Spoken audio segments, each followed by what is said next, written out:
నల్గొండ మండలం అరూరు గ్రామం. నా పేరు బొలుగుల భాగ్య, మా ఆయన పేరు ఉప్పలయ్య. మేము ఎరకలి జాతికి చెందిన ఎరకలి ప్రజలం.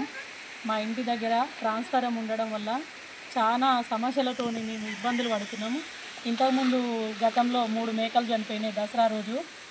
మా పాప కూడా కరెంట్ షార్ట్ కొట్టింది. ఇంతకుముందు మొన్న 4 డేస్ బ్యాక్ నాకు కూడా కరెంట్ షార్ట్ కొట్టి విద్యుత్ శాఖకు గురి అయ్యి నేను హాస్పిటల్లో జాయిన్ కావడం జరిగింది.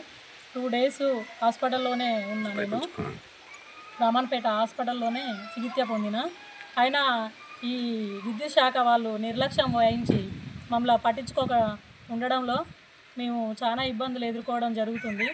కావున పోయిన మాజీ ఎమ్మెల్యే గారు పైలశేఖర్ రెడ్డి సార్ గారికి కూడా మేము వినతి పత్రం కూడా ఇవ్వడం జరిగింది. అయినా మమ్మల్ని ఎవరు పట్టించుకోలేరు. ఇప్పుడున్న స్థానిక ఎమ్మెల్యే కుంభం అనిల్ గారు సార్కి నమస్కరించి చెప్పడం జరుగుతుంది. దయచేసి మమ్మల్ని గుర్తుపెట్టుకొని ట్రాన్స్ఫారం తొలగించాలని మేము మనవి చేసి మరీ సార్ గారికి ధన్యవాదాలు తెలుపుకుంటున్నాను.